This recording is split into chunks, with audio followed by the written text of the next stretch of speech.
ਸਤਿ ਸ਼੍ਰੀ ਅਕਾਲ। ਤੁਸੀਂ ਦੇਖ ਰਹੇ ਹੋ ਪੰਜਾਬ ਮਿਲ USA TV। ਮੈਂ ਬਾਰੂਨ ਕੌਰ ਮਾਨ। ਖਬਰਾਂ ਦੇ ਬੁਲੇਟਿਨ 'ਚ ਤੁਹਾਡਾ ਸਵਾਗਤ। ਪੇਸ਼ ਨੇ ਪਹਿਲਾਂ ਚੁਣਵੀਆਂ ਖਬਰਾਂ। ਵਿਦੇਸ਼ਾਂ ਵਿੱਚ ਬਸੇ ਰਿਸ਼ਤੇਦਾਰ ਬਿਨਾਂ ਪਾਬੰਦੀਆਂ ਸਾਲਾਨਾ ਭੇਜ ਸਕਣਗੇ 10 ਲੱਖ ਰੁਪਏ। ਅਮਰੀਕਾ 'ਚ 3 ਸਿੱਖਾਂ ਤੇ ਹਮਲਾ ਕਰਨ ਵਾਲੇ ਦਾ ਕਤਲ। ਅਮਰੀਕਾ 'ਚ ਗੋਲੀਬਾਰੀ ਦੀ ਘਟਨਾ, 3 ਪੁਲਿਸ ਅਧਿਕਾਰੀਆਂ ਦੀ ਮੌਤ, 5 ਹੋਰ ਜ਼ਖਮੀ। ਨਿਊਯਾਰਕ ਦੇ ਗਵਰਨਰ ਨੇ ਬੰਦੂਕਾਂ ਤੇ ਪਾਬੰਦੀ ਲਗਾਉਣ ਦੇ ਬਿੱਲ ਤੇ ਕੀਤੇ ਦਸਤਖਤ। ਅਮਰੀਕਾ 'ਚ ਪਹਿਲੀ ਕਾਲੀ ਔਰਤ ਕਨੈਕਟੀਕਟ ਦੀ ਚੋਟੀ ਦੀ ਸਰਕਾਰੀ ਵਕੀਲ ਨਿਯੁਕਤ। ਅਮਰੀਕੀ ਕਾਨੂੰਨ ਸਾਜ਼ਾਂ ਵੱਲੋਂ ਭਾਰਤ ਖਿਲਾਫ ਬਾਈਡਨ ਨੂੰ ਪੱਤਰ। ਤੇ ਹੁਣ ਇਹਨਾਂ ਖਬਰਾਂ ਦਾ ਵਿਸਥਾਰ।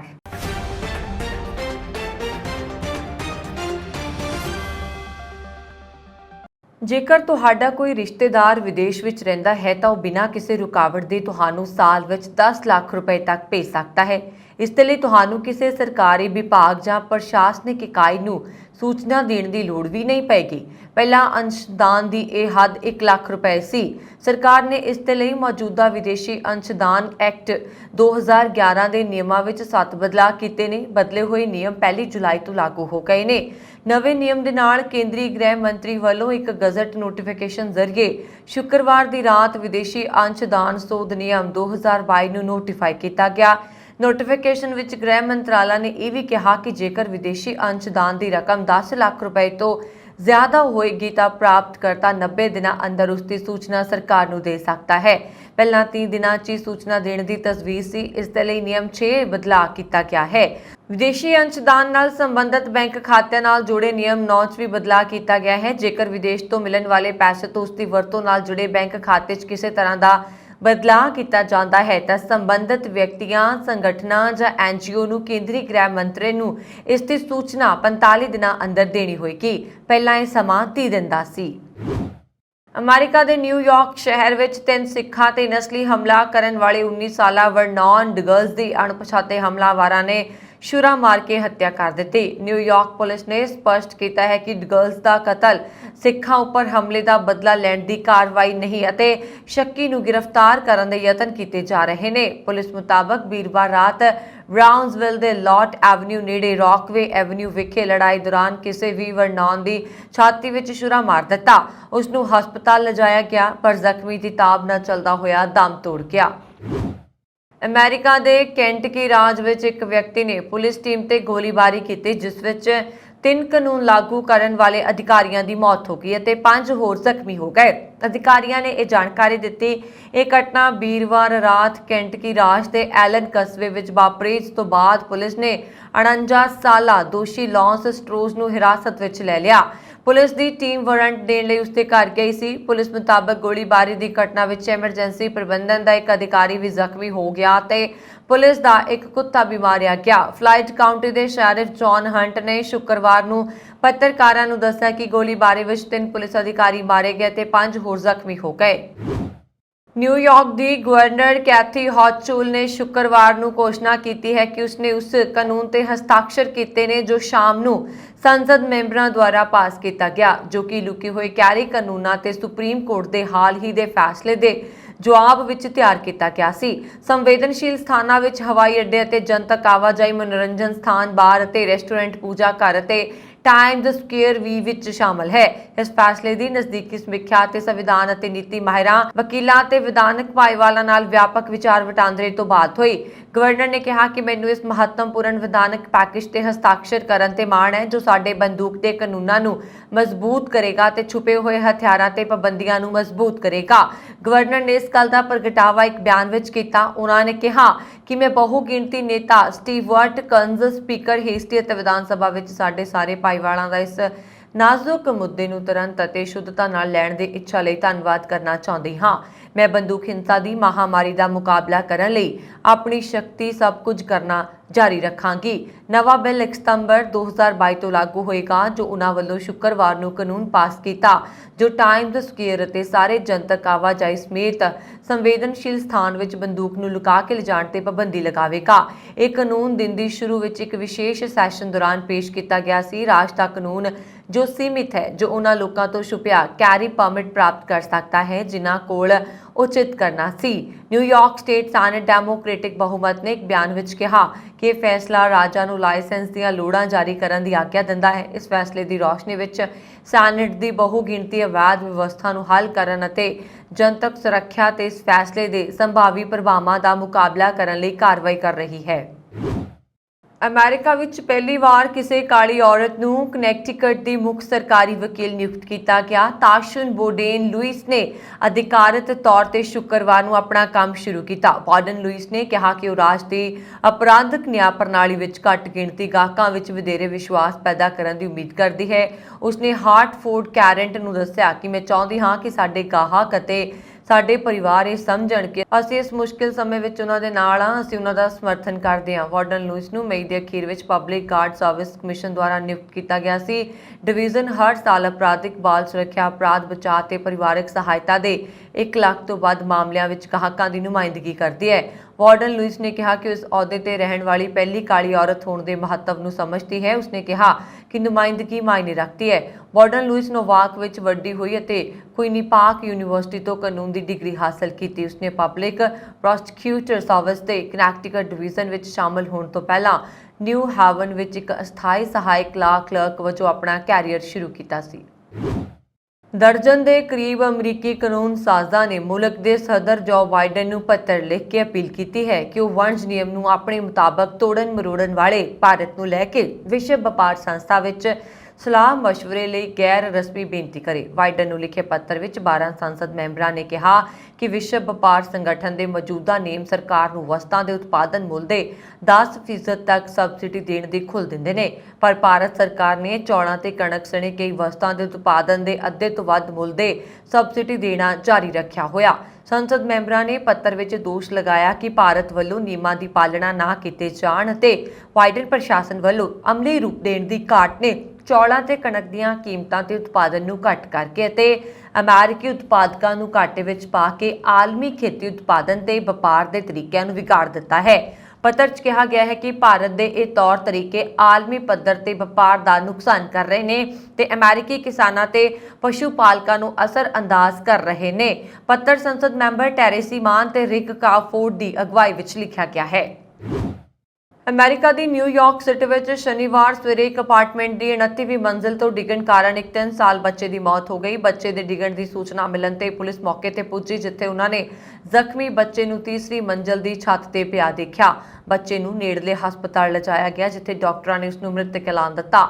ਪੁਲਿਸ ਦੇ ਬੁਲਾਰੇ ਨੇ ਐਸੋਸੀਏਟਿਡ ਪ੍ਰੈਸ ਨੂੰ ਦੱਸਿਆ ਕਿ ਸਾਨੂੰ ਲੱਗਦਾ ਹੈ ਕਿ ਬੱਚਾ ਖਿੜਕੀ ਤੋਂ ਡਿੱਗਿਆ, ਪਰ ਇਹ ਕਿਵੇਂ ਹੋਇਆ ਇਸ ਦੀ ਜਾਂਚ ਕੀਤੀ ਜਾ ਰਹੀ ਹੈ। ਬੁਲਾਰੇ ਨੇ ਕਿਹਾ ਕਿ ਬੱਚੇ ਦੀ ਮੌਤ ਦੇ ਕਾਰਨਾਂ ਦੀ ਸਰਗਰਮੀ ਨਾਲ ਜਾਂਚ ਜਾਰੀ ਹੈ, ਪਰ ਪੁਲਿਸ ਉੱਥੇ ਮੌਜੂਦਾ 2 ਲੋਕਾਂ ਨਾਲ ਗੱਲ ਵੀ ਕਰ ਰਹੀ ਸੀ।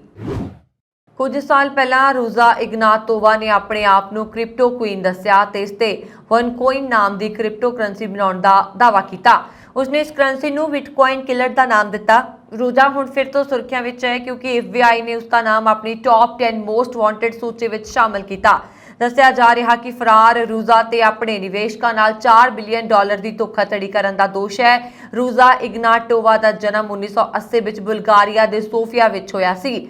ਰੂਜ਼ਾ ਨੇ ਆਕਸਫੋਰਡ ਯੂਨੀਵਰਸਿਟੀ ਤੋਂ ਪੜ੍ਹਾਈ ਕੀਤੀ ਸੀ। ਜਦੋਂ ਰੂਜ਼ਾ 10 ਸਾਲਾਂ ਦੀ ਸੀ, ਉਸ ਦਾ ਪਰਿਵਾਰ ਜਰਮਨੀ ਚਲਾ ਗਿਆ। ਫਿਰ ਸਾਲ 2005 ਵਿੱਚ ਰੂਜ਼ਾ ਨੇ ਕੌਨਸਟੈਂਸ ਯੂਨੀਵਰਸਿਟੀ ਤੋਂ ਕਾਨੂੰਨ ਵਿੱਚ PhD ਕੀਤੀ। ਇਸ ਤੋਂ ਬਾਅਦ ਰੂਜ਼ਾ ਮੈਨੇਜਮੈਂਟ ਕੰਸਲਟੈਂਟ ਬਣਨ ਲਈ ਮੈਕੈਂਜੀ ਐਂਡ ਕੰਪਨੀ ਨਾਲ ਜੁੜ ਗਏ। ਮੈਕੈਂਜੀ ਐਂਡ ਕੰਪਨੀ ਵਿੱਚ ਕੰਮ ਕਰਦੇ ਹੋਏ ਰੂਜ਼ਾ ਲਿਗਿੰਟੋਵਾ ਤੇ ਵਨਸਕੋਇਨ ਨਾਮ ਦੀ ਇੱਕ ਕ੍ਰਿਪਟੋ ਕਰੰਸੀ ਬਣਾਈ। ਇਸ ਬਾਰੇ ਕੋਈ ਸੈਮੀਨਾਰਾਂ ਵਿੱਚ ਨਿਵੇਸ਼ਕਾਂ ਨੂੰ ਦੱਸਿਆ ਗਿਆ।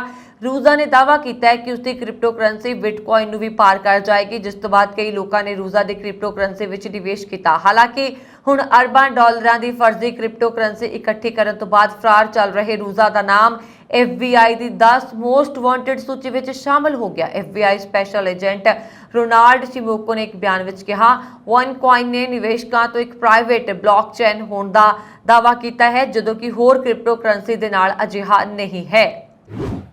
ਕੈਲੀਫੋਰਨੀਆ ਦੀ ਇੱਕ ਅਪੀਲ ਅਦਾਲਤ ਦੇ ਸਾਬਕਾ ਜੱਜ ਅਲਕੇਸ ਕੋਂਜੈਂਸਕੀ, ਜੋ ਖੁਦ ਜਿਨਸੀ ਦੇ ਦੋਸ਼ਾਂ ਤੋਂ ਬਾਅਦ 2017 ਚ ਸੇਵਾ ਮੁਕਤ ਹੋਏ ਸਨ, ਹੁਣ ਅਮਰੀਕਾ ਦੇ ਸਾਬਕਾ ਰਾਸ਼ਟਰਪਤੀ ਡੋਨਾਲਡ ਟਰੰਪ ਦੀ ਟਵਿੱਟਰ ਨਾਲ ਲੜਾਈ ਦੀ ਨੁਮਾਇੰਦਗੀ ਕਰਨ। 9ਵੀਂ ਸਰਕਟ ਕੋਰਟ ਦੇ ਸਾਬਕਾ ਜੱਜ ਅਲਕੇਸ ਕੋਂਜੈਂਸਕੀ ਪਿਛਲੇ ਸਾਲ ਵਾਸ਼ਿੰਗਟਨ 'ਚ ਹੋਏ ਦੰਗਿਆਂ ਤੋਂ ਬਾਅਦ ਟਰੰਪ ਦੇ ਬੰਦ ਟਵਿੱਟਰ ਖਾਤੇ ਨੂੰ ਮੁੜ ਬਹਾਲ ਕਰਵਾਉਣ ਲਈ ਅਪੀਲ ਦੀ ਲੜਾਈ 'ਚ ਇੱਕ ਉਮੀਦ ਬਣਨਗੇ। ਹਾਲਾਂਕਿ ਕੇਸ ਦੇ ਵਕੀਲ ਜੋਹਨ ਕੋਲੇ ਨੇ ਕਿਹਾ ਕਿ ਕੋਂਜੈਂਸਕੀ ਨੂੰ ਸਿਰਫ ਤਜਰਬੇ ਕਰਕੇ ਲਿਆ ਗਿਆ ਹੈ ਤੇ ਹੁਣ ਕਾਨੂੰਨੀ ਟੀਮ ਨੂੰ ਹੋਰ ਕਿਸੇ ਦੀ ਲੋੜ ਨਹੀਂ ਪਏਗੀ। ਕੋਂਜੈਂਸਕੀ ਨੇ ਇਸ ਤੇ ਕੋਈ ਵੀ ਟਿੱਪਣੀ ਕਰਨ ਤੋਂ ਇਹ ਕਹਿ ਕੇ ਇਨਕਾਰ ਕਰ ਦਿੱਤਾ ਹੈ ਕਿ ਵਕਤ ਆਉਣ ਤੇ ਬੋਲਾਂਗੇ। ਦੱਸਣਯੋਗ ਹੈ ਕਿ ਟਵਿੱਟਰ ਨੇ ਟਰੰਪ ਦੇ ਖਾਤੇ ਨੂੰ ਉਦੋਂ ਪੱਕੀ ਤੌਰ ਤੇ ਬੰਦ ਕਰ ਦਿੱਤਾ ਸੀ ਜਦੋਂ ਉਸਨੇ ਹਿੰਸਾ ਦੀ ਹਮਾਇਤ ਵਾਲੀ ਗੱਲ ਨੂੰ ਛੱਡਣ ਵਾਲੀ ਨੀਤੀ ਦੀ ਉਲੰਘਣਾ ਕੀਤੀ ਸੀ। ਟਰੰਪ ਨੇ ਪਿਛਲੇ ਵਰੇ ਤੋਂ ਫੇਸਬੁੱਕ, ਟਵਿੱਟਰ ਅਤੇ ਗੂਗਲ ਖਿਲਾਫ ਪਾਬੰਦੀ ਲਗਾਉਣ ਵਿਰੁੱਧ ਮੁਕੱਦਮਾ ਦਾਇਰ ਕੀਤਾ ਸੀ ਤੇ ਸਾਨ ਫਰਾਂਸਿਸਕੋ ਦੇ ਜ਼ਿਲ੍ਹਾ ਜੱਜ ਜੇਮਸ ਨੇ ਇਸ ਨੂੰ ਖਾਰਜ ਵੀ ਕਰ ਦਿੱਤਾ ਸੀ। ਪਰ ਹੁਣ ਨਵੀਂ ਉਮੀਦ ਨਾਲ ਟਰੰਪ ਨੇ ਇਸ ਟੀਮ ਦਾ ਗਠਨ ਕੀਤਾ ਹੈ। ਦੇਸ਼ ਦੇ ਸਭ ਤੋਂ ਮਸ਼ਹੂਰ ਕਾਮੇਡੀਅਨ ਕਪਿਲ ਸ਼ਰਮਾ ਇਨੀ ਦਿਨੀ ਆਪਣੇ ਸ਼ੋਅ ਦੇ ਸਿਲਸਿਲੇ ਵਿੱਚ ਵਿਦੇਸ਼ ਦੌਰੇ ਤੇ ਨੇ। ਦਾ ਕਪਿਲ ਸ਼ਰਮਾ ਸ਼ੋਅ ਦੀ ਪੂਰੀ ਟੀਮ ਉਹਨਾਂ ਨਾਲ ਮੌਜੂਦ ਹੈ। ਇਸ ਦੌਰਾਨ ਖਬਰ ਆ ਰਹੀ ਹੈ ਕਿ ਕਪਿਲ ਸ਼ਰਮਾ ਖਿਲਾਫ ਸ਼ਿਕਾਇਤ ਦਰਜ ਕਰਵਾਈ ਗਈ ਹੈ। ਇਹ ਸ਼ਿਕਾਇਤ ਉੱਤਰੀ ਅਮਰੀਕਾ ਵਿੱਚ ਇਕਰਾਰਨਾਮੇ ਦੀ ਉਲੰਘਣਾ ਨੂੰ ਲੈ ਕੇ ਕੀਤੀ ਗਈ ਹੈ। ਵੈਸੇ ਇਹ ਮਾਮਲਾ ਮੌਜੂਦਾ ਦੌਰੇ ਦਾ ਨਹੀਂ, 7 ਸਾਲ ਪਹਿਲਾਂ 2015 ਦਾ ਹੈ। ਈ ਟਾਈਮਜ਼ ਦੀਆਂ ਰਿਪੋਰਟਾਂ ਅਨੁਸਾਰ SCI USA INC ਨੇ ਕਪਿਲ ਸ਼ਰਮਾ ਦੇ 2015 ਦੇ ਉੱਤਰੀ ਅਮਰੀਕਾ ਦੌਰੇ ਦੌਰਾਨ ਇਕਰਾਰਨਾਮੇ ਦੀ ਉਲੰਘਣਾ ਕਰਨ ਲਈ ਕੇਸ ਦਾਇਰ ਕੀਤਾ। ਅਮਰੀਕਾ ਵਿੱਚ ਸ਼ੋਅ ਦੇ ਮਸ਼ਹੂਰ ਪ੍ਰਮੋਟਰ ਅਮਿਤ ਜੇਤਲੀ ਦਾ ਕਹਿਣਾ ਹੈ ਕਿ ਇਹ ਮਾਮਲਾ 6 ਸ਼ੋਅ ਨਾਲ ਸੰਬੰਧਿਤ ਹੈ, ਜਿਨ੍ਹਾਂ ਲਈ ਕਪਿਲ ਸ਼ਰਮਾ ਨੂੰ 2015 ਵਿੱਚ ਉੱਤਰੀ ਅਮਰੀਕਾ ਵਿੱਚ ਸਾਈਨ ਕੀਤਾ ਗਿਆ ਸੀ, ਅਜੇ ਭੁਗਤਾਨ ਕੀਤਾ ਗਿਆ ਸੀ। ਜੇਤਲੀ ਨੇ ਦੋਸ਼ ਲਗਾਇਆ ਕਿ ਅਭਿਨੇਤਾ ਨੇ ਉਹਨਾਂ 6 ਸ਼ਹਿਰਾਂ ਵਿੱਚੋਂ ਇੱਕ ਵਿੱਚ ਵੀ ਪ੍ਰਦਰਸ਼ਨ ਨਹੀਂ ਕੀਤਾ। ਇਸ ਦੇ ਨਾਲ ਹੀ ਉਸ ਦਾ ਦੋਸ਼ ਹੈ ਕਿ ਉਸਨੇ ਕਪਿਲ ਨਾਲ ਸੰਪਰਕ ਕਰਨ ਦੀ ਬਹੁਤ ਕੋਸ਼ਿਸ਼ ਕੀਤੀ ਪਰ ਉਸਨੇ ਕਦੇ ਜਵਾਬ ਨਹੀਂ ਦਿੱਤਾ। ਹਾਲਾਂਕਿ ਕਪਿਲ ਨੇ ਉਹਨਾਂ ਨੂੰ ਕਿਹਾ ਸੀ ਕਿ ਉਹ ਨੁਕਸਾਨ ਦੀ ਭਰਪਾਈ ਕਰਨਗੇ, ਪਰ ਅਜਿਹਾ ਨਹੀਂ ਹੋਇਆ। ਅਮਿਤ ਜੇਤਲੀ ਨੇ ਦੱਸਿਆ ਕਿ ਮਾਮਲਾ ਅਜੇ ਨਿਊਯਾਰਕ ਦੀ ਅਦਾਲਤ ਵਿੱਚ ਵਿਚਾਰ ਅਧੀਨ ਹੈ ਅਤੇ ਉਹ ਯਕੀਨੀ ਤੌਰ ਤੇ ਉਸ ਖਿਲਾਫ ਕਾਨੂੰਨੀ ਕਾਰਵਾਈ ਕਰਨਗੇ। ਦੱਸ ਦੇ ਕਿ ਕਪਿਲ ਸ਼ਰਮਾ ਇਸ ਸਮੇਂ ਆਪਣੀ ਪੂਰੀ ਟੀਮ ਨਾਲ ਕੈਨੇਡਾ ਹਨ ਅਤੇ ਉਹ ਜੁਲਾਈ ਦੇ ਦੂਜੇ ਹਫ਼ਤੇ ਨਿਊਯਾਰਕ ਵਿੱਚ ਸ਼ੋਅ ਵੀ ਕਰਨਗੇ। ਕਪਿਲ ਪਹਿਲਾਂ ਵੀ ਵੈਨਕੂਵਰ ਵਿੱਚ ਆਪਣੀ ਟੀਮ ਨਾਲ ਪ੍ਰਦਰਸ਼ਨ ਕਰ ਚੁੱਕੇ ਨੇ, ਜਿਸ ਵਿੱਚ ਕ੍ਰਿਸ਼ਨਾ ਅਭਿਸ਼ੇਕ, ਰਾਜੀਵ ਠਾਕੁਰ, ਚੰਦਨ ਪ੍ਰਭਾਕਰ, ਕੀਕੂ ਸ਼ਾਰਦਾ ਤੇ ਸੁਮੋਨਾ ਚੱਕਰਵਰਤੀ ਸ਼ਾਮਲ ਨੇ। ਟੈਸਲਾ ਦੇ ਮੁੱਖ ਕਾਰਜਕਾਰੀ ਅਧਿਕਾਰੀ ਐਲਨ ਮਸਕ ਨੇ ਟਵਿੱਟਰ ਰਾਹੀਂ ਦੱਸਿਆ ਹੈ ਕਿ ਉਹਨਾਂ ਨੇ ਪੌਪ ਫ੍ਰਾਂਸਿਸ ਨਾਲ ਮੁਲਾਕਾਤ ਕੀਤੀ ਹੈ। ਮਸਕ ਨੇ ਸ਼ੁੱਕਰਵਾਰ ਨੂੰ ਟਵੀਟ ਕੀਤਾ ਕਿ ਕੱਲ ਪੌਪ ਨਾਲ ਮਿਲਣ ਦਾ ਮੌਕਾ ਮਿਲਿਆ। ਮਸਕ ਨੇ ਇੱਕ ਤਸਵੀਰ ਵੀ ਸਾਂਝੀ ਕੀਤੀ ਹੈ ਜਿਸ ਵਿੱਚ ਮਸਕ, ਫ੍ਰਾਂਸਿਸ ਅਤੇ ਮਸਕ ਦੇ 4 ਬੱਚੇ ਨਜ਼ਰ ਆ ਰਹੇ ਨੇ। ਟਵਿੱਟਰ ਨੂੰ ਖਰੀਦਣ ਲਈ $44 ਅਰਬ ਦਾ ਮਸਕ ਦਾ ਪ੍ਰਸਤਾਵ ਲਟਕਿਆ ਹੋਇਆ ਹੈ। ਵਾਚਕਨ ਨੇ ਇਹ ਨਹੀਂ ਦੱਸਿਆ ਕਿ ਕਿਸ ਵਿਸ਼ੇ ਤੇ ਚਰਚਾ ਹੋਈ ਹੈ। ਪੌਪ ਨਾਮੀ ਹਸਤੀਆਂ ਨਾਲ ਮੁਲਾਕਾਤ ਕਰਦੇ ਰਹਿੰਦੇ ਨੇ। ਅਜਿਹੀਆਂ ਬੈਠਕਾਂ 'ਚੋਂ ਕਾਰੋਬਾਰੀਆਂ ਤੋਂ ਆਪਣੇ ਧਨ ਅਤੇ ਟੈਕਨੋਲੋਜੀ ਦੀ ਵਰਤੋਂ ਗਰੀਬਾਂ ਦੀ ਮਦਦ ਲਈ ਕਰਨ ਦੀ ਅਪੀਲ ਕਰਦੇ ਨੇ। ਰੂਸ ਵਿੱਚ ਵਿਸ਼ਵ ਵਿਆਪੀ ਸਿਹਤ ਸੰਗਠਨ ਦੇ ਦਫ਼ਤਰ ਦੀ ਮੁਖੀ ਮੈਲਤਾ ਨੇ ਸ਼ਨੀਵਾਰ ਨੂੰ ਕਿਹਾ ਕਿ ਮੰਕੀ ਪੌਕਸ ਦੇ ਵਿਰੁੱਧ ਵੱਡੇ ਪੱਧਰ ਤੇ ਟੀਕਾਕਰਨ ਦੀ ਅਜੇ ਲੋੜ ਨਹੀਂ ਹੈ। ਵੁਜ਼ਨੋਵਿਕ ਨੇ ਕਿਹਾ, WHO ਅੰਤਰਰਾਸ਼ਟਰੀ ਸਿਹਤ ਰੈਗੂਲੇਸ਼ਨ ਐਮਰਜੈਂਸੀ ਕਮੇਟੀ ਵੱਲੋਂ ਸਿਫਾਰਸ਼ ਕੀਤੇ ਗਏ ਉਪਾਵਾਂ ਵਿੱਚ ਨਿਗਰਾਨੀ, ਸਫਾਈ, ਬਿਮਾਰਾਂ ਅਤੇ ਉਹਨਾਂ ਦੇ ਸੰਪਰਕ ਵਿੱਚ ਆਏ ਲੋਕਾਂ ਨੂੰ ਅਲੱਗ ਕਰਨਾ ਸ਼ਾਮਲ ਹੈ। ਉਹਨਾਂ ਨੇ ਕਿਹਾ ਕਿ ਇਸ ਸਮੇਂ ਵੱਡੇ ਪੱਧਰ ਤੇ ਟੀਕਾਕਰਨ ਦੀ ਸਿਫਾਰਿਸ਼ ਨਹੀਂ ਕੀਤੀ ਗਈ ਹੈ, ਪਰ ਸੰਪਰਕ ਵਿੱਚ ਆਏ ਜਾਂ ਕਮਜ਼ੋਰ ਵਿਅਕਤੀਆਂ ਦੇ ਟੀਕਾਕਰਨ ਤੇ ਵਿਚਾਰ ਕੀਤਾ ਜਾ ਰਿਹਾ। ਉਹਨਾਂ ਨੇ ਕਿਹਾ ਕਿ ਹੁਣ ਤੱਕ 51 ਦੇਸ਼ਾਂ ਵਿੱਚ ਮੰਕੀ ਪੌਕਸ ਦੇ 5100 ਤੋਂ ਵੱਧ ਮਾਮਲੇ ਸਾਹਮਣੇ ਆ ਚੁੱਕੇ ਨੇ। ਲਾਗ ਦੇ ਫੈਲਣ ਦਾ ਤਰੀਕਾ ਪੂਰੀ ਤਰ੍ਹਾਂ ਸਪਸ਼ਟ ਨਹੀਂ ਹੈ। WHO ਨੇ ਵੀਰਵਾਰ ਨੂੰ ਮੰਕੀ ਪੌਕਸ ਦੇ ਪ੍ਰਕੋਪ ਨੂੰ ਐਮਰਜੈਂਸੀ ਦੀ ਸਥਿਤੀ ਵਜੋਂ ਸਵੀਕਾਰ ਕੀਤਾ ਅਤੇ ਲਾਗ ਦੇ ਫੈਲਣ ਨੂੰ ਨਿਯੰਤਰਿਤ ਕਰਨ ਦੀ ਮੰਗ ਕੀਤੀ ਹੈ। ਕੈਨੇਡਾ ਵਿੱਚ ਭਾਰਤ ਦੇ ਹਾਈ ਕਮਿਸ਼ਨਰ ਅਜੇ ਵਿਸਾਰੀਆ ਦਾ ਕਾਰਜਕਾਲ ਮੁਕੰਮਲ ਹੋ ਗਿਆ ਤੇ ਕੇਂਦਰ ਸਰਕਾਰ ਵੱਲੋਂ ਨਵਾਂ ਹਾਈ ਕਮਿਸ਼ਨਰ ਨਿਯੁਕਤ ਕਰਨ ਦੀ ਪ੍ਰਕਿਰਿਆ ਸ਼ੁਰੂ ਕਰ ਦਿੱਤੀ ਗਈ। ਅਜੇ ਵਿਸਾਰੀਆ ਨੇ ਭਾਰਤ ਰਵਾਨਾ ਹੋਣ ਤੋਂ ਪਹਿਲਾਂ ਆਪਣੇ ਦੋਸਤਾਂ ਨੂੰ ਵਿਦਾਇਗੀ ਪੱਤਰ ਲਿਖਣ ਦੇ ਬੀਤੇ 2 ਸਾਲ ਦੌਰਾਨ ਮਿਲੇ ਸਹਿਯੋਗ ਲਈ ਧੰਨਵਾਦ ਕੀਤਾ। ਅਜੇ ਵਿਸਾਰੀਆ ਨੂੰ ਭਾਰਤੀ ਵਿਦੇਸ਼ ਸੇਵਾ ਦੇ ਹੋਣਹਾਰ ਅਧਿਕਾਰੀਆਂ ਵਜੋਂ ਇੱਕ ਮੰਨਿਆ ਜਾਂਦਾ ਹੈ।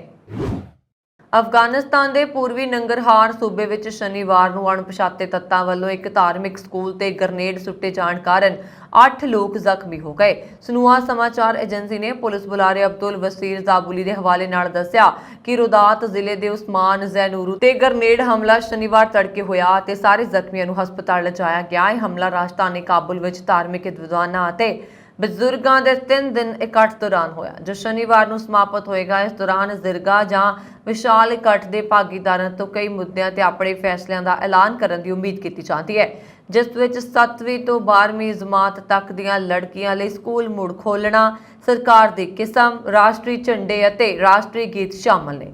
ਪਿਛਲੇ ਹਫ਼ਤੇ ਨੰਗਰਹਾਰ ਵਿੱਚ ਹੋਏ ਬੰਬ ਧਮਾਕੇ ਵਿੱਚ ਕਈ ਨਾਗਰਿਕ ਮਾਰੇ ਗਏ ਅਤੇ ਜ਼ਖਮੀ ਹੋ ਗਏ। ਅਣਪਛਾਤੇ ਹਮਲਾਵਰਾਂ ਨੇ ਵਾਹਨਾਂ ਨੂੰ ਨਿਸ਼ਾਨਾ ਬਣਾਉਣ ਲਈ ਚੁੰਬਕੀ ਮਾਈਨ ਦੀ ਵਰਤੋਂ ਕੀਤੀ ਅਤੇ ਧਮਾਕੇ ਦਾ ਨਿਸ਼ਾਨਾ ਜ਼ਿਲ੍ਹਾ ਸਿਹਤ ਵਿਭਾਗ ਮੁਖੀ ਸੀ। 18 ਮਈ 2021 ਨੂੰ ਕਾਬੁਲ ਵਿੱਚ ਇੱਕ ਵੱਡਾ ਬੰਬ ਧਮਾਕਾ ਹੋਇਆ ਸੀ। ਇਸ ਘਟਨਾ ਵਿੱਚ 50 ਤੋਂ ਵੱਧ ਲੋਕਾਂ ਦੀ ਮੌਤ ਹੋ ਗਈ ਸੀ। 14 ਨਵੰਬਰ 2021 ਨੂੰ ਕਾਬੁਲ ਦੇ ਸ਼ੀਆ ਬਹੁਲ ਖੇਤਰ ਵਿੱਚ ਇੱਕ ਧਮਾਕਾ ਹੋਇਆ, ਜਿਸ ਵਿੱਚ 6 ਲੋਕਾਂ ਦੀ ਮੌਤ ਹੋ ਗਈ ਸੀ। 15 ਨਵੰਬਰ 2021 ਨੂੰ ਕੰਧਾਰ ਸੂਬੇ ਦੀ ਇੱਕ ਮਸਜਿਦ ਵਿੱਚ ਧਮਾਕਾ ਹੋਇਆ ਸੀ, ਜਿਸ ਵਿੱਚ 32 ਲੋਕਾਂ ਦੀ ਮੌਤ ਹੋ ਗਈ ਸੀ। ਜਦੋਂ ਤੋਂ ਤਾਲਿਬਾਨ ਸ਼ਾਸਨ ਨੇ ਅਫਗਾਨਿਸਤਾਨ ਤੇ ਕਬਜ਼ਾ ਕੀਤਾ ਹੈ, ਧਮਾਕੇ ਅਤੇ ਹਮਲੇ ਨਿਯਮਿਤ ਮਨੁੱਖੀ ਅਧਿਕਾਰਾਂ ਦੀ ਉਲੰਘਣਾ ਦੇ ਨਾਲ ਇੱਕ ਨਿਯਮਿਤ ਮਾਮਲਾ ਬਣ ਗਿਆ, ਜਿਸ ਵਿੱਚ ਨਾਗਰਿਕਾਂ ਦੀ ਬੇਰਹਿਮੀ ਨਾਲ ਹੱਤਿਆ, ਮਸਜਿਦ ਅਤੇ ਮੰਦਿਰਾਂ ਦੀ ਤਬਾਹੀ, ਔਰਤਾਂ ਤੇ ਹਮਲੇ ਅਤੇ ਖੇਤਰ ਵਿੱਚ ਦਹਿਸ਼ਤ ਨੂੰ ਉਤਸ਼ਾਹਿਤ ਕਰਨਾ ਸ਼ਾਮਲ ਹੈ। ਤਾਲਿਬਾਨ ਨੂੰ ਮਾਨਤਾ ਦੇਣ ਦਾ ਸੱਦਾ ਆਇਆ ਹੈ, ਕਿਉਂਕਿ ਕੋਈ ਵੀ ਦੇਸ਼ ਅੱਗੇ ਨਹੀਂ ਆਇਆ ਅਤੇ ਦੇਸ਼ ਆਪਣੇ ਸਭ ਤੋਂ ਭੈੜੇ ਮਨੁੱਖੀ ਸੰਕਟ ਦਾ ਸਾਹਮਣਾ ਕਰ ਰਿਹਾ, ਜਿਸ ਵਿੱਚ ਅੱਧੀ ਤੋਂ ਵੱਧ ਆਬਾਦੀ ਨੂੰ ਸਹਾਇਤਾ ਦੀ ਲੋੜ ਹੈ ਅਤੇ 80 ਲੱਖ ਤੋਂ ਵੱਧ ਭੁੱਖੇ ਮਰ ਰਹੇ ਨੇ। ਤਾਲਿਬਾਨ ਅੰਤਰਰਾਸ਼ਟਰੀ ਮਾਨਤਾ ਲਈ ਬੇਤਾਬ ਹੈ। ਨੂੰ ਬਾਰ-ਬਾਰ ਯਾਦ ਦਿਵਾਇਆ ਜਾ ਰਿਹਾ ਕਿ ਔਰਤਾਂ ਤੇ ਮਨੁੱਖੀ ਅਧਿਕਾਰਾਂ ਦਾ ਸਨਮਾਨ, ਇੱਕ ਸਮਾਵੇਸ਼ੀ ਸਰਕਾਰ ਦੀ ਸਥਾਪਨਾ ਅਤੇ ਅੱਤਵਾਦ ਦੀ ਨਿੰਦਾ ਅੰਤਰਰਾਸ਼ਟਰੀ ਭਾਈਚਾਰੇ ਦੁਆਰਾ ਨਿਰਧਾਰਤ ਮਾਨਤਾ ਲਈ ਵਿਸ਼ਵ ਦੀਆਂ ਪਹਿਲੀਆਂ ਸ਼ਰਤਾਂ ਨੇ। ਯੂਕਰੇਨ ਨਾਲ ਚੱਲ ਰਹੇ ਯੁੱਧ ਕਾਰਨ ਕਈ ਆਰਥਿਕ ਪਾਬੰਦੀਆਂ ਦਾ ਸਾਹਮਣਾ ਕਰ ਰਹੇ ਰੂਸ ਨੇ ਹੁਣ ਆਪਣੀ ਨਵੀਂ ਕਣਕ ਦੀ ਫਸਲ ਨੂੰ ਨੁਕਸਾਨ ਤੋਂ ਬਚਾਉਣ ਲਈ ਵੱਡੀ ਯੋਜਨਾ ਉਲੀਕੀ ਹੈ। ਇਸ ਸਕੀਮ ਤਹਿਤ ਅਨਾਜ ਬਰਾਮਦ ਟੈਕਸ ਘਟਾਉਣ ਦਾ ਫੈਸਲਾ ਕੀਤਾ। ਇਸ ਨਾਲ ਰੂਸ ਤੋਂ ਕਣਕ ਦੀ ਬਰਾਮਦ ਤੇ ਸਿੱਧਾ ਅਸਰ ਪਏਗਾ। ਰੂਸ ਦਾ ਵੀ ਇਹੀ ਇਰਾਦਾ ਹੈ। ਤੁਹਾਨੂੰ ਦੱਸ ਦਈਏ ਕਿ ਰੂਸ ਦੁਨੀਆ ਵਿੱਚ ਕਣਕ ਦਾ ਸਭ ਤੋਂ ਵੱਡਾ ਨਿਰਯਾਤਕ ਹੈ। ਕਈ ਲੋੜਵੰਦ ਦੇਸ਼ ਵੀ ਆਪਣੀ ਕਣਕ ਦੀ ਲੋੜ ਰੂਸ ਤੋਂ ਹੀ ਪੂਰੀ ਕਰਦੇ ਨੇ, ਪਰ ਇਸ ਵਾਰ ਕਹਾਣੀ ਵੱਖਰੀ ਹੈ। ਦਰਅਸਲ ਯੂਕਰੇਨ ਤੇ ਹਮਲੇ ਤੋਂ ਬਾਅਦ ਰੂਸ ਤੇ ਕਈ ਪੱਧਰਾਂ ਤੇ ਆਰਥਿਕ ਪਾਬੰਦੀਆਂ ਲਗਾਈਆਂ ਗਈਆਂ ਨੇ। ਅਜਿਹਾ ਉਸ ਨੂੰ ਆਰਥਿਕ ਤੌਰ ਤੇ ਕਮਜ਼ੋਰ ਕਰਨ ਲਈ ਕੀਤਾ ਗਿਆ। ਇਸ ਦੇ ਨਾਲ ਹੀ ਰੂਸ ਨੇ ਅਨਾਜ ਨਿਰਯਾਤ ਟੈਕਸ ਘਟਾ ਕੇ ਕਣਕ ਦੀ ਘਾਟ ਵਾਲੇ ਦੇਸ਼ਾਂ ਦੇ ਸਾਹਮਣੇ ਸਸਤੀ ਕਣਕ ਦਾ ਪਾੜਾ ਸੁੱਟ ਦਿੱਤਾ। ਇਸ ਟੈਕਸ ਨੂੰ ਘਟਾਉਣ ਤੋਂ ਬਾਅਦ ਲੋੜਵੰਦ ਦੇਸ਼ ਘੱਟ ਕੀਮਤ ਤੇ ਕਣਕ ਖਰੀਦ ਸਕਣਗੇ। ਨਵੀਆਂ ਟੈਕਸ ਦਰਾਂ 6 ਜੁਲਾਈ ਤੋਂ ਲਾਗੂ ਹੋਣਗੀਆਂ। ਰੂਸ ਦੇ ਖੇਤੀਬਾੜੀ ਮੰਤਰਾਲੇ ਦੇ ਅਨੁਸਾਰ ਇਸ ਗਰਮੀਆਂ ਵਿੱਚ ਰੂਸ ਵਿੱਚ ਬੰਪਰ ਕਣਕ ਦੀ ਪੈਦਾਵਾਰ ਦੀ ਉਮੀਦ ਹੈ। ਇਸ ਕਾਰਨ ਵੱਡੀ ਮਾਤਰਾ ਵਿੱਚ ਕਣਕ ਬਰਾਮਦ ਲਈ ਉਪਲਬਧ ਹੋਏਗੀ। ਰੂਸ ਨੇ ਟੈਕਸ ਘਟਾ ਕੇ 6400 ਰੂਬਲ ਯਾਨੀ ਕਿ $86 ਪ੍ਰਤੀ ਟਨ ਕਰ ਦਿੱਤਾ ਹੈ। ਰੂਸ ਉਸੇ ਟੈਕਸ ਦਰ ਤੇ ਪੱਛਮੀ ਏਸ਼ੀਆ ਤੇ ਅਫਰੀਕਾ ਦੇ ਆਪਣੇ ਰਵਾਇਤੀ ਗਾਹਕ ਦੇਸ਼ਾਂ ਨੂੰ ਕਣਕ ਦੀ ਸਪਲਾਈ ਕਰੇਗਾ। ਹਾਲਾਂਕਿ ਰੂਸ ਨੇ ਇਸ ਦੇ ਲਈ ਇੱਕ ਸ਼ਰਤ ਰੱਖੀ ਹੈ। ਰੂਸ ਦੀ ਇਹ ਸ਼ਰਤ ਹੈ ਕਿ ਕਣਕ ਦੀ ਖਰੀਦ ਦਾ ਭੁਗਤਾਨ ਸਿਰਫ ਆਪਣੀ ਮੁਦਰਾ ਰੂਬਲ ਵਿੱਚ ਕਰਨਾ ਹੋਏਗਾ। ਇਸ ਦੇ ਪਿੱਛੇ 2 ਕਾਰਨ ਨੇ। ਪਹਿਲਾ ਕਾਰਨ ਇਹ ਹੈ ਕਿ ਪਾਬੰਦੀਆਂ ਦੇ ਕਾਰਨ ਰੂਸ ਰੂਬਲ ਲਈ ਡਾਲਰਾਂ ਦਾ ਆਦਾਨ ਪ੍ਰਦਾਨ ਨਹੀਂ ਕਰ ਸਕਦਾ। ਦੂਜਾ ਕਾਰਨ ਇਹ ਹੈ ਕਿ ਜੇਕਰ ਭੁਗਤਾਨ ਰੂਬਲ ਵਿੱਚ ਕੀਤੇ ਜਾਂਦੇ ਨੇ ਤਾਂ ਇਸ ਦੀ ਮੁਦਰਾ ਮਜ਼ਬੂਤ ਹੋ ਜਾਏਗੀ। ਇਸ ਤਰ੍ਹਾਂ ਰੂਸ ਨੇ ਵੱਡਾ ਪਾਸਾ ਸੁੱਟ ਦਿੱਤਾ। ਰੂਸ ਨੇ ਵੀ ਬਰਾਮਦ ਵਧਾਉਣ ਲਈ ਇਹ ਫੈਸਲਾ ਲਿਆ। ਉੱਤਰੀ ਕੋਰੀਆ ਦੇ ਤਾਨਾਸ਼ਾਹ ਕਿਮ ਜੋਂਗ ਉਨ ਆਪਣੇ ਅਜੀਬੋ-ਗਰੀਬ ਬਿਆਨਾਂ ਨੂੰ ਲੈ ਕੇ ਚਰਚਾ 'ਚ ਰਹਿੰਦੇ ਨੇ। ਇੱਕ ਵਾਰ ਫਿਰ ਕਰੋਨਾ ਨੂੰ ਲੈ ਕੇ ਅਜਿਹਾ ਬਿਆਨ ਆਇਆ ਉਹਨਾਂ ਦਾ, ਜਿਸ ਦੀ ਦੁਨੀਆ ਭਰ ਵਿੱਚ ਚਰਚਾ ਹੋ ਰਹੀ ਹੈ। ਕਿਮ ਜੋਂਗ ਨੇ ਕਿਹਾ ਕਿ ਏਲੀਅਨਸ ਕਰਕੇ ਕਰੋਨਾ ਫੈਲ ਰਿਹਾ। ਕਿਮ ਜੋਂਗ ਨੇ ਕਿਹਾ ਕਿ ਦੇਸ਼ ਵਿੱਚ ਪਹਿਲਾਂ ਕਰੋਨਾ ਕੇਸ ਵੀ ਏਲੀਅਨਸ ਕਰਕੇ ਮਿਲਿਆ। ਉਹਨਾਂ ਨੇ ਕਿਹਾ ਕਿ ਏਲੀਅਨਸ ਨੇ ਦੱਖਣੀ ਕੋਰੀਆ ਨਾਲ ਜੁੜੀ ਸਰਹੱਦ ਤੋਂ ਗੁਬਾਰੇ 'ਚ ਵਾਇਰਸ ਸੁੱਟਿਆ ਸੀ। ਉਦੋਂ ਤੋਂ ਦੇਸ਼ ਵਿੱਚ ਕਰੋਨਾ ਵਾਇਰਸ ਫੈਲ ਗਿਆ। ਉੱਤਰੀ ਕੋਰੀਆ ਵਿੱਚ ਅਫਵਾਹ ਫੈਲੀ ਹੋਈ ਹੈ ਕਿ ਅਪ੍ਰੈਲ ਵਿੱਚ ਇੱਕ 18 ਸਾਲਾ ਫੌਜੀ ਅਤੇ ਇੱਕ 5 ਸਾਲ ਦੇ ਬੱਚੇ ਨੇ ਇੱਕ ਏਲੀਅਨ ਵਰਗੀ ਚੀਜ਼ ਨੂੰ ਛੂਹਿਆ ਸੀ। ਇਸ ਤੋਂ ਬਾਅਦ ਦੋਹਾਂ 'ਚ ਕਰੋਨਾ ਦੇ ਲੱਛਣ ਦਿਖਾਈ ਦਿੱਤੇ। ਹਾਲਾਂਕਿ ਗੁਆਂਢੀ ਦੇਸ਼ ਦੱਖਣੀ ਕੋਰੀਆ ਨੇ ਏਲੀਅਨ ਤੋਂ ਫੈਲਣ ਵਾਲੀ ਥਿਊਰੀ ਨੂੰ ਬਕਵਾਸ ਦੱਸਿਆ। ਸਿਊਲ ਵਿੱਚ ਇੱਕ ਪ੍ਰੋਫੈਸਰ ਦਾ ਕਹਿਣਾ ਹੈ ਕਿ ਕਿਮ ਜੋਂਗ ਦੇ ਦਾਅਵੇ ਤੇ ਵਿਸ਼ਵਾਸ ਕਰਨਾ ਮੁਸ਼ਕਿਲ ਹੈ, ਕਿਉਂਕਿ ਚੀਜ਼ਾਂ ਰਾਹੀਂ ਵਾਇਰਸ ਫੈਲਣ ਦੀ ਸੰਭਾਵਨਾ ਘੱਟ ਹੁੰਦੀ ਹੈ। ਨਾਰਥ ਕੋਰੀਆ ਦੇ ਇੱਕ ਨਿਊਜ਼ ਏਜੰਸੀ ਮੁਤਾਬਕ ਸਰਕਾਰ ਨੇ ਸਰਹੱਦ ਨਾਲ ਲੱਗਦੇ ਇਲਾਕਿਆਂ ਲਈ ਕੁਝ ਨਿਰਦੇਸ਼ ਦਿੱਤੇ ਨੇ। ਸਰਕਾਰ ਨੇ ਕਿਹਾ ਕਿ ਸਰਹੱਦ ਦੇ ਨੇੜੇ ਰਹਿਣ ਵਾਲੇ ਲੋਕਾਂ ਨੂੰ ਹਵਾ ਰਾਹੀਂ ਆਉਣ ਵਾਲੀਆਂ ਚੀਜ਼ਾਂ ਜਾਨੀ ਗੁਬਾਰੇ ਅਤੇ ਏਲੀਅਨ ਵਰਗੀਆਂ ਚੀਜ਼ਾਂ ਤੋਂ ਸੁਚੇਤ ਰਹਿਣਾ ਚਾਹੀਦਾ ਹੈ। ਜੇ ਕੋਈ ਅਜਿਹੀ ਚੀਜ਼ ਵੇਖੋ ਤਾਂ ਪੁਲਿਸ ਨੂੰ ਸੂਚਿਤ ਕਰੋ। ਦੱਸ ਦਈਏ ਕਿ ਕਰੀਬ 2.5 ਸਾਲਾਂ ਤੱਕ ਕਰੋਨਾ ਵਾਇਰਸ ਤੋਂ ਬਚਣ ਦਾ ਦਾਅਵਾ ਕਰਨ ਤੋਂ ਬਾਅਦ ਉੱਤਰੀ ਕੋਰੀਆ ਵਿੱਚ ਅਪ੍ਰੈਲ ਦੇ ਅਖੀਰ ਤੋਂ ਲਗਭਗ 20 ਲੱਖ ਲੋਕ ਰਹੱਸਮਈ ਬੁਖਾਰ ਤੋਂ ਪੀੜਤ ਸੀ। 12 ਮਈ ਨੂੰ ਉੱਤਰੀ ਕੋਰੀਆ ਨੇ ਐਲਾਨ ਕੀਤਾ ਕਿ ਉਸਦੇ ਦੇਸ਼ ਵਿੱਚ ਪਹਿਲੀ ਵਾਰ ਕਰੋਨਾ ਵਾਇਰਸ ਪਾਇਆ ਗਿਆ। ਇਸ ਤੋਂ ਬਾਅਦ ਕਿਮ ਯੋਂਗ ਨੇ ਪੂਰੇ ਦੇਸ਼ 'ਚ ਲਾਕਡਾਊਨ ਲਗਾ ਦਿੱਤਾ ਸੀ। ਮੂਸੇਵਾਲ ਹੱਤਿਆਕਾਂਡ ਦੀ ਜਾਂਚ ਵਿੱਚ ਹੈਰਾਨ ਕਰਨ ਵਾਲੇ ਤੱਥ ਸਾਹਮਣੇ ਆ ਰਹੇ ਨੇ। ਖੁਲਾਸਾ ਹੋਇਆ ਹੈ ਕਿ ਹੱਤਿਆਕਾਂਡ ਨੂੰ ਅੰਜਾਮ ਦੇਣ ਤੋਂ ਬਾਅਦ ਦੋਸ਼ੀ ਮੁੰਦਰਾ ਪਹੁੰਚਣ ਤੋਂ ਪਹਿਲਾਂ 57 ਟਿਕਾਣਿਆਂ ਤੇ ਲੁਕੇ ਸਨ। ਟਿਕਾਣਾ ਸੀ ਜਿੱਥੇ ਪੁਲਿਸ ਨੇ ਦੋਸ਼ੀਆਂ ਨੂੰ ਕਾਬੂ ਕਰ ਲਿਆ। 58ਵਾਂ ਟਿਕਾਣਾ ਸੀ ਉਹ। ਸ਼ਾਤਰ ਦੋਸ਼ੀ ਪੁਲਿਸ ਸਣੇ ਏਜੰਸੀਆਂ ਨੂੰ ਚਕਮਾ ਦੇਣ ਲਈ ਹਰ ਤਰੀਕਾ ਅਪਣਾ ਰਹੇ ਸਨ। ਬੱਸ ਜਾਂ ਗੱਡੀ ਦਾ ਇਸਤੇਮਾਲ ਨਹੀਂ ਕਰਦੇ ਸਨ, ਸਾਈਕਲ ਤੇ ਬਾਈਕ ਨਾਲ ਯਾਤਰਾ ਕਰਦੇ ਸਨ ਤਾਂ ਕਿ ਪੁਲਿਸ ਨੂੰ ਚਕਮਾ ਦੇ ਸਕਣ। ਸ਼ਾਰਪ ਸ਼ੂਟਰ ਫੌਜੀ ਤੇ ਕਸ਼ਿਸ਼ ਨੇ ਪੁਲਿਸ ਨੂੰ ਦੱਸਿਆ ਕਿ ਪੁਲਿਸ ਸਣੇ ਏਜੰਸੀਆਂ ਨੂੰ ਚਕਮਾ ਦੇਣ ਅਤੇ ਮੁੰਦਰਾਂ ਵੱਲ ਜਾਣ ਲਈ ਉਹਨਾਂ ਨੇ ਬੱਸ, ਟ੍ਰੇਨ ਜਾਂ ਕਾਰ ਦਾ ਇਸਤੇਮਾਲ ਕਰਨ ਤੋਂ ਪਰਹੇਜ਼ ਕੀਤਾ। ਉਹ ਟਰੱਕ, ਸਾਈਕਲ ਤੇ ਬਾਈਕ ਨਾਲ ਸਫ਼ਰ ਕਰਦੇ ਸਨ। ਗੁਜਰਾਤ ਵਿੱਚ ਤਾਂ ਕੁਝ ਜਗ੍ਹਾ ਬੈਲ ਗੱਡੀ ਨਾਲ ਵੀ ਸਫ਼ਰ ਕੀਤਾ। ਪੁਲਿਸ ਨੇ ਕਿਹਾ ਕਿ ਪੰਜਾਬ ਵਿੱਚ ਵਾਰਦਾਤ ਵਾਲੀ ਥਾਂ ਤੋਂ ਲਗਭਗ 175 ਕਿਲੋਮੀਟਰ ਦੂਰ ਵੀਰਾਨ ਖੇਤਾਂ ਵਿੱਚ ਵੱਖ ਤੋਂ ਛੋਟੀ ਜਿਹੀ ਝੌਂਪੜੀ ਦਿੱਤੀ ਗਈ ਸੀ। ਇਹ 9 ਦਿਨਾਂ ਤੱਕ ਇਸ ਇਲਾਕੇ ਵਿੱਚ ਰਹੇ ਅਤੇ ਵਾਰਦਾਤ ਦੇ ਬਾਅਦ ਇਹਨਾਂ ਨੂੰ ਖਾਣਾ ਪੀਣਾ ਵੀ ਪਹੁੰਚਾਇਆ ਜਾਂਦਾ ਸੀ। ਦੋਸ਼ੀਆਂ ਨੂੰ ਇਹ ਪਤਾ ਨਹੀਂ ਸੀ ਕਿ ਇਹ ਸਭ ਕੁਝ ਉਹਨਾਂ ਲਈ ਕੌਣ ਕਰ ਰਿਹਾ। ਘਟਨਾ ਨੂੰ ਅੰਜਾਮ ਦੇਣ ਤੋਂ ਬਾਅਦ 1 ਘੰਟਾ ਪਹਿਲਾਂ ਇਸਤੇਮਾਲ ਕੀਤੇ ਜਾਣ ਵਾਲੇ ਹਥਿਆਰ ਬਰੂਦ ਦੋਸ਼ੀਆਂ ਨੂੰ ਸੌਂਪੇ ਗਏ। ਸ਼ੂਟਰ ਮਨਪ੍ਰੀਤ ਮਨੂ ਤੇ ਜਗਰੂਪ ਰੂਪਾ ਪੰਜਾਬ ਦੇ ਪਿੰਡ ਅੰਚਲ ਵਿੱਚ ਲੁਕਣਾ ਪਸੰਦ ਕਰ ਰਹੇ ਸਨ, ਜਦੋਂ ਕਿ ਫੌਜੀ ਕਸ਼ਿਸ਼, ਅੰਕਿਤ ਸਿਰਸਾ ਤੇ ਦੀਪਕ ਪੰਜਾਬ ਤੋਂ ਭੱਜ ਕੇ ਮੁੰਦਰਾ ਤੱਕ ਪਹੁੰਚਣ ਤੋਂ ਪਹਿਲਾਂ 57 ਟਿਕਾਣੇ ਬਦਲੇ। ਜ਼ਿਕਰਯੋਗ ਹੈ ਕਿ ਦਿੱਲੀ ਪੁਲਿਸ ਦੀ ਵਿਸ਼ੇਸ਼ ਟੀਮ ਨੇ 19 ਜੂਨ ਨੂੰ ਮੁੰਦਰਾ ਦੀ ਬਾਰੋਈ ਵਿੱਚ ਖਾਰੀ ਮਿੱਠੀ ਰੋਡ ਤੇ ਇੱਕ ਸਫਲ ਆਪਰੇਸ਼ਨ ਕਰਕੇ ਲਾਰੈਂਸ ਬਿਸ਼ਨੋਈ ਗੈਂਗ ਦੇ ਗੁਰੋਆਂ ਨੂੰ ਦਬੋਚ ਲਿਆ ਸੀ। ਇਹਨਾਂ ਦੀ ਪਛਾਣ ਕਸ਼ਿਸ਼ ਉਰਫ ਕੁਲਦੀਪ, ਅਸ਼ੋਕ ਉਰਫ ਇਲਿਆਸ ਉਰਫ ਫੌਜੀ ਤੇ ਕੇਸ਼ਵ ਕੁਮਾਰ ਵਜੋਂ ਹੋਈ। ਇਸ ਦੋਸ਼ੀ ਹਫ਼ਤਾ ਪਹਿਲਾਂ ਹੀ ਇੱਥੇ ਆਏ ਸਨ ਤੇ ਕਿਰਾਏ ਦੇ ਕਮਰੇ ਵਿੱਚ ਰਹਿ ਰਹੇ ਸਨ। ਮੁੰਦਰਾ ਦੇ ਹੋਟਲ ਵਿੱਚ ਜਾਲੀ ਆਧਾਰ ਕਾਰਡ ਨਾਲ ਉੱਥੇ ਠਹਿਰੇ ਸਨ। ਪੰਜਾਬ ਵਿੱਚ ਆਮ ਆਦਮੀ ਪਾਰਟੀ ਦੀ ਸਰਕਾਰ ਦਾ ਕੱਲ ਕੈਬਨਿਟ ਵਿਸਥਾਰ ਹੋਏਗਾ। ਕੱਲ ਸ਼ਾਮ ਨੂੰ ਪੰਜਾਬ ਸਰਕਾਰ ਵਿੱਚ ਨਵੇਂ ਮੰਤਰੀਆਂ ਨੂੰ ਰਾਜ ਭਵਨ ਵਿੱਚ ਸਹੁੰ ਚੁਕਾਈ ਜਾਏਗੀ। ਪੰਜਾਬ ਵਿੱਚ ਦੂਜੀ ਵਾਰ ਵਿਧਾਇਕ ਬਣੇ ਅਮਨ ਅਰੋੜਾ ਦਾ ਮੰਤਰੀ ਬਣਨਾ ਤੈਅ ਹੈ। ਇਸ ਤੋਂ ਇਲਾਵਾ ਅੰਮ੍ਰਿਤਸਰ ਤੋਂ ਡਾਕਟਰ ਇੰਦਰਬੀਰ ਨਿੱਜਰ ਨੂੰ ਵੀ ਮੰਤਰੀ ਬਣਾਇਆ ਜਾ ਸਕਦਾ ਹੈ। ਕੁੱਲ 5 ਮੰਤਰੀ ਸਹੁੰ ਚੁੱਕਣਗੇ। ਇਹਨਾਂ ਵਿੱਚੋਂ ਦੂਜੀ ਵਾਰ ਵਿਧਾਇਕ ਬਣੇ ਪ੍ਰੋਫੈਸਰ ਬਲਜਿੰਦਰ ਕੌਰ ਜਾਂ ਸਰਬਜੀਤ ਕੌਰ ਮਾਣੂਕੇ ਨੂੰ ਵੀ ਮੰਤਰੀ ਬਣਾਇਆ ਜਾ ਸਕਦਾ ਹੈ। ਇੱਕ ਮਹਿਲਾ ਮੰਤਰੀ ਨੂੰ ਮੰਤਰੀ ਮੰਡਲ ਵਿੱਚ ਸ਼ਾਮਲ ਕੀਤਾ ਜਾਣਾ ਤੈਅ ਹੈ। ਦੱਸ ਦਈਏ ਕਿ ਪੰਜਾਬ ਦੀ ਸਰਕਾਰ ਵਿੱਚ ਮੁੱਖ ਮੰਤਰੀ ਭਗਵੰਤ ਮਾਨ ਸਣੇ 10 ਮੰਤਰੀ ਨੇ। ਆਮ ਆਦਮੀ ਪਾਰਟੀ ਨੇ ਸਰਕਾਰ ਬਣਨ ਤੇ ਮੁੱਖ ਮੰਤਰੀ ਤੋਂ ਇਲਾਵਾ 10 ਮੰਤਰੀ ਬਣਾਏ ਸਨ। ਹਾਲਾਂਕਿ ਇਹਨਾਂ ਵਿੱਚ ਸ਼ਾਮਲ ਡਾਕਟਰ ਵਿਜੇ ਸਿੰਗਲਾ ਨੂੰ ਕਰਪਸ਼ਨ ਕੇਸ ਵਿੱਚ ਬਰਖਾਸਤ ਕਰ ਦਿੱਤਾ ਗਿਆ। ਇਸ ਦੇ ਬਾਅਦ ਹੁਣ ਅੰਮ੍ਰਿਤਸਰ ਤੋਂ ਮੰਤਰੀ ਬਣਨ ਜਾ ਰਹੇ ਡਾਕਟਰ ਇੰਦਰਬੀਰ ਨਿੱਜਰ ਨੂੰ ਸਿਹਤ ਮੰਤਰਾਲਾ ਦਿੱਤਾ ਜਾ ਸਕਦਾ ਹੈ। ਮੁੱਖ ਮੰਤਰੀ ਭਗਵੰਤ ਮਾਨ ਕੋਲ ਅਜੇ 8 ਵਿਭਾਗ ਨੇ। ਇਸ ਲਈ ਲੋਕਲ ਗਵਰਨਮੈਂਟ ਦੇ ਇਲਾਵਾ ਕਈ ਅਹਿਮ ਮੰਤਰਾਲੇ ਨਵੇਂ ਬਣਨ ਵਾਲੇ ਮੰਤਰੀਆਂ ਨੂੰ ਸੌਂਪੇ ਜਾ ਸਕਦੇ ਨੇ। ਜੇਲ੍ਹ ਵਿੱਚ ਬੰਦ ਡੇਰਾ ਸੱਚਾ ਸੌਦਾ ਦੇ ਚੀਫ ਰਾਮ ਰਹੀਮ ਨਕਲੀ ਨੇ। ਅਸਲੀ ਤਾਂ ਰਾਜਸਥਾਨ ਦੇ ਉਦੈਪੁਰ ਵਿੱਚ ਕਿਡਨੈਪ ਹੋ ਚੁੱਕੇ ਨੇ। ਇਹ ਦਾਅਵਾ ਚੰਡੀਗੜ੍ਹ ਵਿੱਚ ਰਹਿਣ ਵਾਲੇ ਡੇਰੇ ਦੇ ਸ਼ਰਧਾਲੂ ਅਸ਼ੋਕ ਕੁਮਾਰ ਤੇ ਕੁਝ ਹੋਰਨਾਂ ਨੇ ਕੀਤਾ। ਉਹਨਾਂ ਨੇ ਪੰਜਾਬ ਤੇ ਹਰਿਆਣਾ ਹਾਈ ਕੋਰਟ ਵਿੱਚ ਪਟੀਸ਼ਨ ਦਾਇਰ ਕੀਤੀ ਹੈ, ਜਿਸ ਵਿੱਚ ਜੇਲ੍ਹ ਤੋਂ ਬਾਹਰ ਆ ਕੇ ਉੱਤਰ ਪ੍ਰਦੇਸ਼ ਦੇ ਬਾਗਪਤ ਆਸ਼ਰਮ ਵਿੱਚ ਰਹਿ ਰਹੇ ਰਾਮ ਰਹੀਮ ਦੀ ਜਾਂਚ ਦੀ ਮੰਗ ਕੀਤੀ ਹੈ। ਜਸਟਿਸ ਕਰਮਜੀਤ ਸਿੰਘ ਕੱਲ੍ਹ ਇਸ ਕੇਸ ਦੀ ਸੁਣਵਾਈ ਕਰਨਗੇ। ਡੇਰੇ ਦੇ ਇਹਨਾਂ ਸ਼ਰਧਾਲੂਆਂ ਨੇ ਕਿਹਾ ਕਿ ਸੂਤਰਾਂ ਤੋਂ ਪਤਾ ਲੱਗਿਆ ਕਿ ਅਸਲੀ ਡੇਰਾ ਚੀਫ ਨੂੰ ਕਿਡਨੈਪ ਕਰਨ ਦੇ ਬਾਅਦ ਨਕਲੀ ਨੂੰ ਜੇਲ੍ਹ ਵਿੱਚ ਬਿਠਾ ਦਿੱਤਾ ਗਿਆ। ਉਹਨਾਂ ਦਾ ਕਹਿਣਾ ਹੈ ਕਿ ਡੇਰੇ ਦੀ ਗੱਦੀ ਹਾਸਲ ਕਰਨ ਲਈ ਅਸਲੀ ਡੇਰਾ ਮੁਖੀ ਨੂੰ ਮਾਰਿਆ ਜਾ ਚੁੱਕਾ ਹੈ ਜਾਂ ਫਿਰ ਮਾਰ ਦਿੱਤਾ ਜਾਏਗਾ। ਜੇਲ੍ਹ ਵਿੱਚ ਬੰਦ ਨਕਲੀ ਰਾਮ ਰਹੀਮ ਦੀ ਜਾਂਚ ਹੋਣੀ ਚਾਹੀਦੀ ਹੈ। ਪਟੀਸ਼ਨ ਵਿੱਚ ਕਿਹਾ ਗਿਆ ਹੈ ਕਿ ਉਹਨਾਂ ਨੇ ਜੇਲ੍ਹ ਤੋਂ ਬਾਹਰ ਆਏ ਡੇਰਾ ਮੁਖੀ ਵਿੱਚ ਕਾਫੀ ਬਦਲਾਅ ਦੇਖੇ ਨੇ। ਉਹਨਾਂ ਨੇ ਹੁਣੇ ਜਿਹੇ ਕਥਿਤ ਡੇਰਾ ਮੁਖੀ ਦੀ ਵੀਡੀਓ ਜਾਰੀ ਕੀਤੀ ਹੈ, ਉਸ ਨੂੰ ਗੌਰ ਨਾਲ ਦੇਖਿਆ ਹੈ। ਡੇਰਾ ਮੁਖੀ ਦਾ ਕੱਦ 1 ਇੰਚ ਵੱਧ ਗਿਆ, ਉਂਗਲੀਆਂ ਦੀ ਲੰਬਾਈ ਤੇ ਪੈਰਾਂ ਦੀ ਸਾਈਜ਼ ਵੀ ਵਧਿਆ ਹੋਇਆ। ਵੀਡੀਓ ਵਿੱਚ ਦਿਖ ਰਿਹਾ ਕਿ ਉਸ ਦੇ ਚਿਹਰੇ ਤੇ ਹੱਥਾਂ ਵਿੱਚ